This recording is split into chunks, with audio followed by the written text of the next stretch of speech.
If you're measuring your newsletter by subscriber count, you're optimizing for the number that doesn't pay you. We actually hit $25,000 with 1,300 people on the list, and I've watched creators with 50,000 plus subscribers make almost nothing because the gap between those two outcomes, it's not subscriber volume. It's whether the offer and the conversion path were built before the list or after it.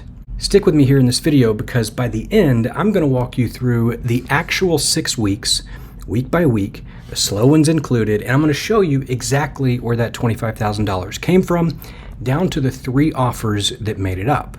And I want to be honest with you before I show off any of the good stuff, because that good stuff, it only means something if you know where I came from with it.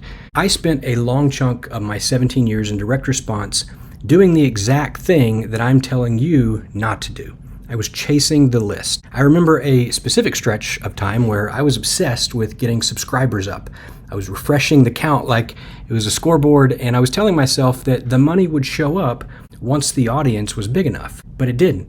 I had a list that looked healthy from the outside, but it made me almost nothing because I had built the audience first, and then I went looking for a way to monetize it after. But that's backwards. And looking back, it was the most expensive mistake that I made for years. And it's the same one that I still watch to this day other smart operators make right now. So when I sit down to build the newsletter that I'm going to actually be showing you here in this video called Scalable Clients, I did the whole thing inverted, and I did that on purpose. And 6 weeks later, that newsletter was sitting at 1,300 subscribers and had generated roughly $25,000 in revenue. Now that's very easy for me to just say, so let me quickly show you the receipts so you know I'm not just making this up. On July 15th, 6 weeks after publishing my first newsletter, I logged into my CRM that I use, which happens to be Springboard, it's a white label of Go High Level, and I recorded the proof. And you can see that I start by hitting the refresh button, so this isn't just a fabricated screenshot. And here on my dashboard, you can see that I have 3 primary metrics that I look at pretty much daily for this brand: leads, booked calls, and revenue. And you can see that the dates for each of them run from June 1st, 2026 through July 15th, 2026. That's approximately 6 weeks at the time this recording was taken.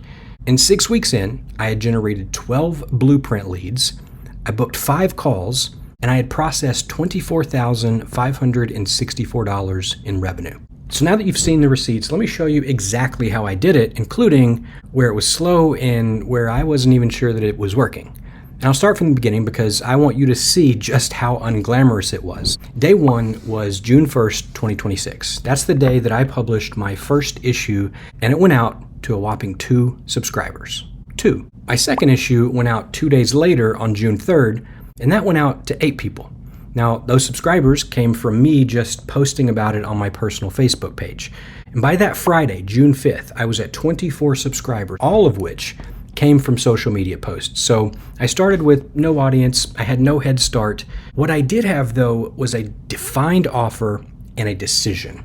And the decision was that I would build the conversion path before I started chasing subscribers.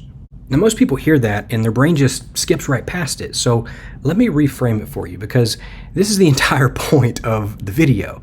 I teach newsletter systems in my main business. And what I've observed is that most people treat a newsletter kind of like they're planting a garden. You put seeds in the ground, you water it, you wait, and someday there's a harvest. Audience first, and then money comes someday. And that's not all bad because the way that we teach it is that newsletters are the nurture mechanism in the business. And therefore, they should be treated differently than a typical direct marketing style email list where you pitch something in every email. So in fact, we actually teach people to not pitch in their newsletter and build a relationship first. However, with like all things in life, there are some nuances. And one of those nuances is that if you don't demonstrate huge value up front, then you won't earn the right to put offers in front of the readers. And if you don't put valuable offers in front of them, then you're not going to make as much money as you otherwise could. And I knew all of this going into it. So instead of treating this new newsletter like a garden and being super passive about it, what I did is closer to opening up a restaurant. With a restaurant, you don't unlock the doors and just let people wander in and then start wondering what's on the menu. You first design the menu, you price it, you build the kitchen, you figure out how somebody walks in from the front door and goes all the way through the process to paying the check, and then you open. The customers walking in is actually the last step. It's not the first. So before subscriber number 1, the question for me wasn't, how do I grow my subscribers? It was, when a stranger lands on this list, what's the sequence that's going to turn them into a buyer or a booked call? I built that first. That's the inversion process I'm talking about.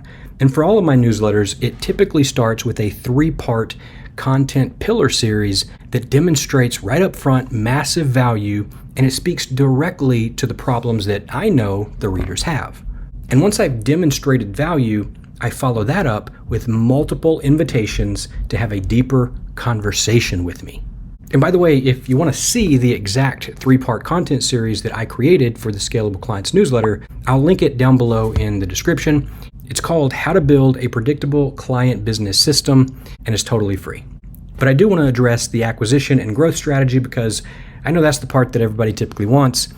And I know you may be saying to yourself, sure, but where did that 1,300 people actually come from? And that's a fair question, so here's the honest answer. I spent the first full week setting up what I call my subscriber growth engine. I did a whole video on how that works last week, and you can actually see it right here if you want to. I'm also going to put a link down in the description for you, but the short version is this. I generate an audience list of people who have shown certain intent signals. Then I run a 3-part cold email survey style campaign to reach out to that audience and just try to get them to engage. The ones that engage, I offer a newsletter subscription as the gift. The ones that don't engage, I delete them from the campaign. Now there's obviously some nuances to that process, and I cover those in that other video, but that's the process in a nutshell. So I flipped the switch on that growth engine on Friday, June 12th, right after sending the issue to 27 subscribers that I had generated from my social media posts that week. The growth engine started working right away. 3 days later, my June 15th newsletter went out to 84 subscribers. 1 week after that, June 22nd, I was at 302 subscribers. The next Monday, June 29th, I was at 551. The Monday after, 855. And the Monday after that, over 1,200 subscribers. And at the time of recording this video, less than 2 months in still, the newsletter is sitting at 2,130 subscribers with an average open rate of over 54%. That means the growth engine is working. Now, I'm not going to turn this into a tour of that growth engine. You can watch the video. Just know that the daily growth, it wasn't me just hitting publish and hoping that the newsletter is going to grow. It was actually engineered, and by the time I record my next update video like this, it's very likely that I'm going to have significantly more than I do today. And that's cool and all, but here's the part that I really need you to hear. The thing that made the difference in the income, it was not the growth engine. It was the work that I did before I ever turned that growth engine on. And to be honest, it was also the work that I did even after the subscribers started coming in. So while 1,300 subscribers might not sound like a lot, it turned into nearly $25,000 in cash collected during those first 6 weeks, and it's continuing to grow every week.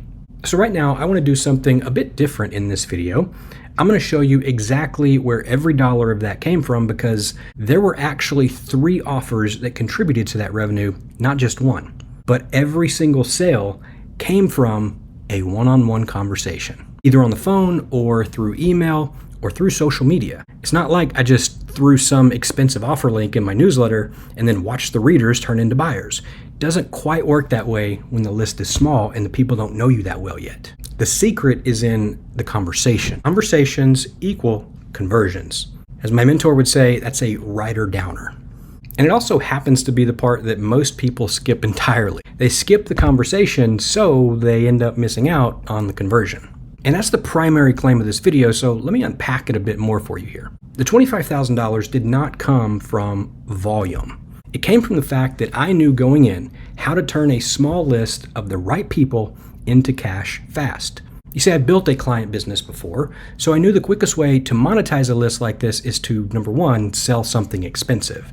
And through that lens, one-on-one coaching, it's by far the easiest thing to put together. I didn't want to waste time building out a product or setting up a complicated funnel, so I just dropped a calendar link in my newsletters. The bulk of the newsletters was pure value. I was teaching stuff that was useful to the reader. And then I would say something like, hey, if you like the info and you want to learn how to work with me at a closer level, then book a call with me and let's chat. From that one link, in 6 weeks, I booked 5 calls. On the calls, I poured into them for about an hour each, and then I offered them the chance to work with me on a one-on-one basis. Now, the package that I offered was 6 months of one-on-one coaching for $9,000, and 2 of the 4 people said yes. Both of them paid up front, and so that's $18,000 of that $25K right there. So what's the takeaway so far? Have something expensive to sell, provide value up front, and don't be afraid to ask people to go deeper when they express interest. Next, I need to reframe the idea of nurture for you, because this space has kind of ruined that word. People treat nurturing like they're dating for 2 years before you're actually allowed to even bring up the future. They provide endless value, warming up, and they're terrified to ask for anything. But think about how a good salesperson at a real business actually works. They're warm, they're helpful, and they ask you what you're looking for on the very first conversation. They don't wait 6 months to find out if you're even in the market. That's what I did. I added massive value up front. Then I simply asked if they wanted more. Most of them said yes. Now, I'll be honest with you. This part is not something that I expect everyone to be able to replicate on day one. I've personally been in high-ticket sales for years now. I've led my own sales teams. I've even been paid 6 figures on more than one occasion to come in and train other companies' sales teams. So I've spent a long time learning how to have these kind of conversations, and I'm damn good at it. But that doesn't mean that what I'm talking about here, you can't also do. You can. Here's the thing that I do want you to take away from what I'm saying. None of those sales would have happened if I hadn't pursued the conversation and actually asked for it. That's what most people get wrong. They think that the subscribers are the finish line. But the subscribers, they're not the finish line. You can't pay your bills with a subscriber list. So the first offer that I sold was one-on-one coaching. I had that locked and loaded before I ever even sent out my first newsletter issue. But here's where the second offer came from. And I kind of like this part because it wasn't planned initially. Every week in the newsletter, I was sharing my real growth stats. I was showing in the newsletter how many subscribers had joined, how many YouTube subscribers I had, all of it. And it was all out in the open. And around week 3 or 4, people started replying and asking me how I was growing my newsletter list so fast. And one thing I've learned over the last 18 years in business is that when more than one person asks you the same question, that's the market telling you what to sell. So I sold it. I offered to build the subscriber growth engine for these other people that were asking. I charged a $250 setup fee, and then I gave them the choice of 2 packages. Package 1 was 1,000 subscribers added to their list for $397 a month. Package 2, 2,000 subscribers added to the list for $697 a month. Made that offer, and a few of them said yes. And the best part of this particular offer is that that one is recurring. So right now, the recurring revenue from that done-for-you service is $2,265 a month, and it just keeps coming. Now, the third offer, it was actually a beta offer to use the exact same software that I built for myself to write and manage my own newsletters. I ran a 3-hour demo walking through me using it top to bottom. 14 people showed up to the demo, and at the end of it, I told them that the plan was to sell the top tier level of the software for $297 a month. And I offered 10 beta spots to get a full year at the top level for $297 one time. All 10 spots sold out in 2 days. That was another $3,000 collected. So that's the breakdown of where the $25,000 came from. $18,000 of it came from 2 coaching clients at $9K each. $3,000 of it came from the 10 beta seats, and the rest of it came from the done-for-you growth service. 3 offers, 1 small list over the course of 6 weeks. But it didn't just explode out of the gate. Week 1 and 2 were pretty slow. I remember checking the numbers in week 2 thinking, okay, this is fine. This is a part where it's supposed to feel like nothing is happening. Some days were a handful of subscribers. A couple days, I got no subscribers, had no conversations. The compounding didn't really start until week 3 or 4. And if I'd been measuring my worth by the daily count of those subscribers during those first 2 weeks, I probably would have panicked and just torn everything apart or completely abandoned the idea. But I didn't because I wasn't optimizing for the subscriber count. I was paying attention to the subscribers that were coming in, and I was watching to see if they were replying, if they were engaging, and if they were converting with anything. And actually they were from the very beginning. So let me give you the math here, because this is the number that not really anybody frames right. 1,300 subscribers, roughly $25,000. It's a little under $20 of revenue per subscriber in 6 weeks. Now compare that to the other guy that's got 50,000 subscribers but making almost nothing. Their revenue per subscriber rounds down to 0. So who actually has the more valuable asset here? The person with 1,300 people and a working conversion path, or the person with 50,000 subscribers but no path? The answer is obvious, right? So that's the number that I want you to start tracking. Yes, it's important and it's fun to grow new subscribers, but it's not just about how many people are on your list. How much each person is worth, revenue per subscriber, that's the metric that actually tells you the truth. Subscriber count is the number that you can go out and brag about, but revenue per subscriber, that's the number that's going to pay your mortgage. And this is what I really need you to hear in this video, because it's the thing that I would tell my younger self if I could go back. A growing list does not create sales. Let me repeat that. The growing list did not, on its own, make a single dollar. What made the money was the replies that I was chasing, the conversations that I started on social media with my most engaged readers, and the value that I had added before I ever asked for anything. Subscriber volume alone would have meant nothing without that structure sitting underneath it. The list, that's just the fuel. The offer and those conversations, that's the actual engine here. And fuel without an actual engine to pour it into ends up being just a puddle. And for years, I was literally just pouring fuel on the ground, wondering why the car wasn't moving. And now I call this whole idea the offer to list fit. Most people optimize for list size. What actually pays is the offer to list fit, which is the alignment between who's on the list, what they want, and what you're selling to them. And it's built before you scale. It's not bolted on after the fact. When offer to list fit is dialed in, a small list can literally print money for you. But when it's off, even a huge list is going to starve. Everything that I just showed you was 1,300 people with a near perfect offer to list fit. Quick pause here, because if you've ever grown a list and watched it make you almost nothing and you felt maybe a little embarrassed about it, I want you to know that that's not a you problem. That's a sequencing problem, and you're not alone in it. If that's landing for you, then let me know in the comments. Just say, I built the list first. I read the comments, and honestly, seeing how many of us did it backwards is part the reason that I made this video. And also, if you want the actual first step of setting up a system like this for yourself, I've got a free training that I put together, and it breaks a lot of this down further. You can get it through the link in the description, and that's where I would start if I were you. It's the front door to the Scalable Clients newsletter, and it also walks you through the exact structure that I've been describing here. So go grab it and actually use it. Don't just save the link and then forget about it. And if you want more hands-on help than that, whether you need new subscribers on your list, or you want to launch a newsletter of your own and start nurturing your readers right now, or you want one-on-one help from me on any of this stuff, then the link to book a call with me is also in the description, along with a few other resources that I put together for you, so check those out when you're done watching this video. It's worked for me on more than one occasion, and it's worked for a lot of other operators. And I do realize that this could all be very easy to dismiss. You could watch it and think, okay, nice fluke, 6 weeks, 25K, big deal. So let me actually just widen the lens up a little bit. The same architecture that I've explained here is what also built a separate business to $100,000 in 11 weeks.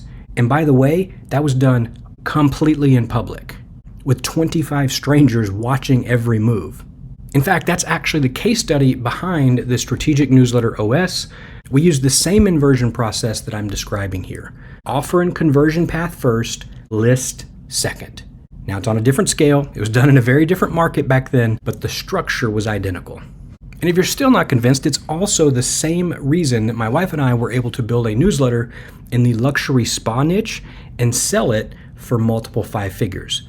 Because when you have a list with real offer to list fit, it's not just a fancy publishing habit. It's a sellable asset. Someone will buy revenue per subscriber, but nobody buys a vanity number. And it's not just me either. We've got done-for-you clients right now coaches, service operators, people with a real offer and no time to actually build the machine themselves, they are pulling in hundreds of new subscribers a day.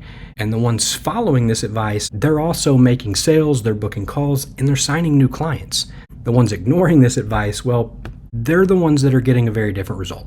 And I want to give you one last quick example here because you might see yourself in it. We recently worked with a coach who was fully booked. She was trading hours for dollars, had no leverage, and no list. We built this same structure into her business. Now the subscribers come in literally daily on autopilot, and the emails, they're the things that are doing the selling and the booking that she used to be doing on the calls. So all she does is she watches for the signals that indicate that a subscriber may be interested in something that she sells. And when she sees that signal, she proactively engages with that subscriber via one-on-one conversation, and she leads them down a path to make an offer. Same architecture that I've explained here today. It's not a lucky break. It's a transferable system that'll work for any business that truly applies it. And going forward for us personally, that recurring side, that's exactly where my focus is going to be. The done-for-you subscriber growth, plus we're going to start offering a done-for-you newsletter build and management service where we literally do all of this stuff for other owners that don't have the time to do it for themselves. We're putting that offer together right now, and so in future videos, I will show you those numbers too once they become real. For now, here's the thing that I want you to walk away with. A newsletter, when done the right way, it's not a content grind that slowly earns you an audience and then some piddly ad revenue. It's a full-on revenue system where the offer, the acquisition, and the conversion path get designed together from day one before you start chasing subscribers. And when you build it that way, $25K in 6 weeks, all of a sudden, it's not magical. It's not a growth hack. It's just what a small, well-fit list does when you actually ask it to pay you. But you also have to stop measuring the number that you brag about and start measuring the number that pays. Because the bigger pattern here is simple and it's clear. The people winning the most aren't the ones that have the biggest lists.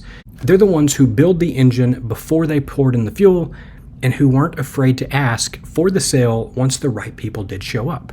And if you want to see how the conversion path itself gets structured email by email, then check out the resources linked in the description because they go hand in hand with this. And if this video has changed how you think about your list at all, go ahead and subscribe because this is the whole channel and I got lots more to come.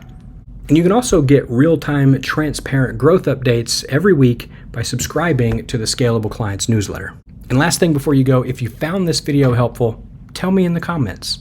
Did you build your list first or did you build your offer first? And be honest. I want to see the split of people. I'll talk to you in the next one.